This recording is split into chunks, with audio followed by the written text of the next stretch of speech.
There's a lot of Canadian bands out there doing their thing, but are they the real band? Of course, we've heard all the hoo-ha about the Guess Who and Gary Peterson, the drummer, being really the only original guy. Burton Cummings going after them, and that was a lot of headlines. As much as I love April Wine and everyone knows they're my favorite Canadian band, it really is not the same without Miles Goodwin, who passed away quite a few months ago. Troopers out there with no original members, but Honeymoon Suite, they've done a good job of it. Their guitarist Gary Green, lead vocalist Johnny D have been there since the beginning. Drummer Dave Betts is the guy who played on all the hits. And bassist Gary Lalonde, he was there as well. They're still on the road, still getting along. And we asked Derry how they do that. Honeymoon Suite on Rock History Canada. How did you meet Johnny? I mean, did you guys connect right away? Were you friends first? How did that happen? Well, no, I didn't know Johnny till him and I were both living in Toronto. So we both grew up in the same area, Niagara Falls and St. Catharines, and coming up and playing in different bands around the peninsula, the area. And we actually never met because we were in different cities and different bands. But fast forward to years later, after Johnny started Honeymoon Suite and was living in Toronto, and I had moved to Toronto after living in London and going to college there. And I was just kicking around, and I'd been out of a gig. One band I was with was, folded, and I was just kicking around trying to find a gig so I could eat. And I called a booking agent that I knew in Toronto who'd booked me in the past with other bands. I said, look, I need a gig. If you got any bands, need a guitar player. So he was coincidentally already working with Johnny D and booking Honeymoon Suite as a cover band. Johnny's guitar player just left.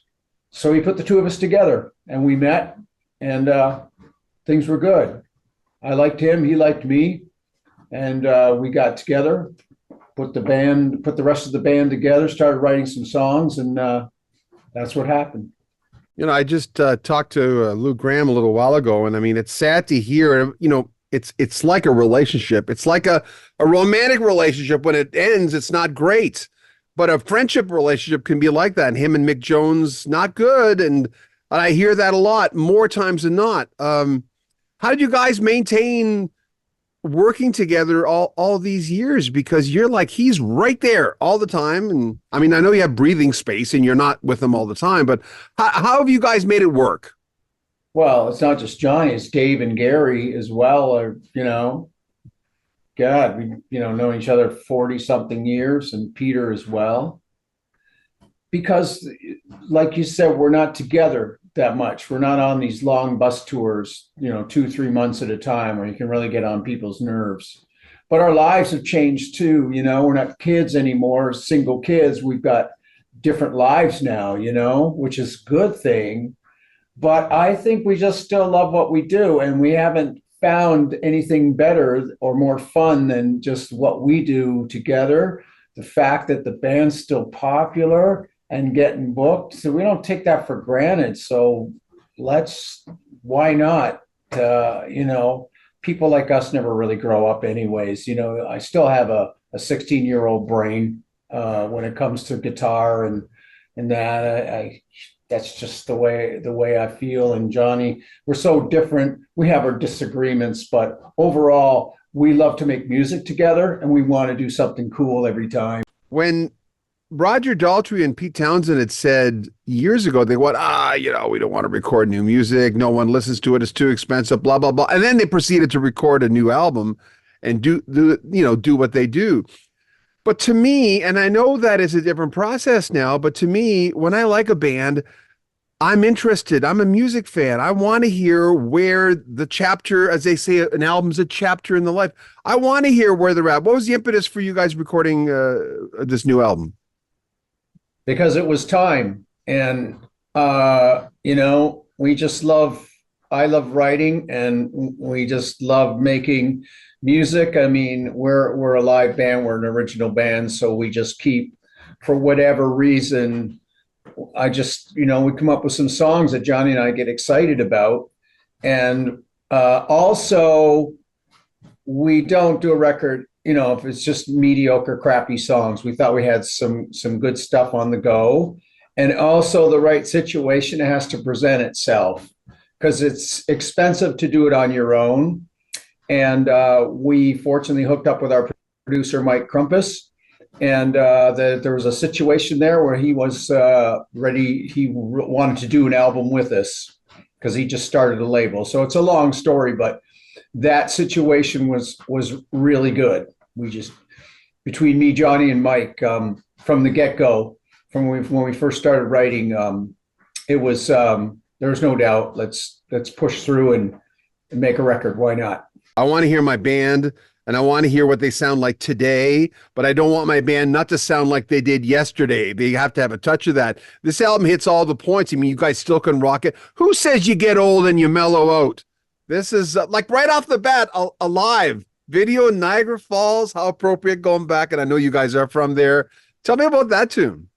Yeah, man. Well, we knew that was going to be the next single, and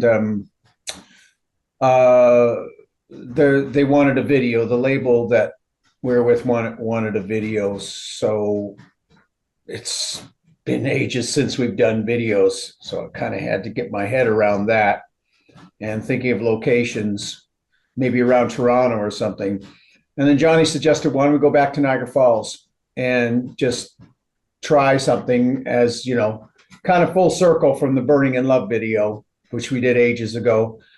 Let's just go down there with a couple of cameras, some handhelds and stuff, and walk around amongst the people, the tourists, and play the song and have people stare at us and do one of those,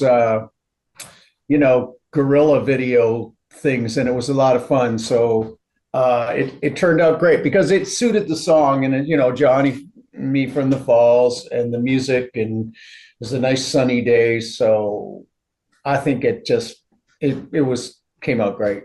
It was you that told me, I don't know why with Burn in Love, you were saying, well, he was strapped in, right? I don't know why the fans don't think of that stuff. I'm going, oh yeah, of course he was strapped in. He's the talent. You have to protect the talent. But, hell yeah. But it's nice full circle ride. You're right. Yeah. Well, you go over that wall, then that's the end of you. You fall into the river at that point. But for the Burning video.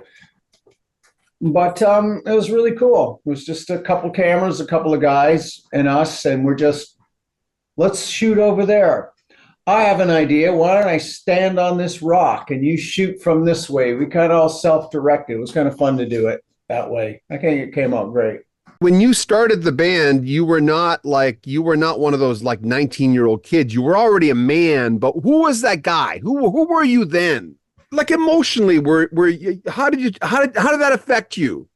Hell yeah, I was ready. Johnny and I were both ready. I was like 25 years old. I mean, I'd been doing it for a long time since I was a kid. And it's like, man, this has got to happen soon. And fortunately it did. And no, we were a bar band for a couple of years before that, playing cover songs in shitty hotels in Kapuskasing and Elliott Lake, all over Northern Ontario, getting our shit together. So we're more than ready. We weren't just inexperienced guys. We played hundreds and hundreds of shows. So I was ready for sure. It's nice to be back on the Canadian channel again. We've got so many new interviews coming up. Remember, if you want to support us, there's a PayPal link right in the description. You can join our Patreon, get early access to our videos. If you want to buy a Rock History Canada t-shirt, there's a link in the description. You can also buy a Rock History Canada hat. But subscribe to our channel, share our videos, comment on them, and like them. I'm John Bowden. This is Rock History Canada.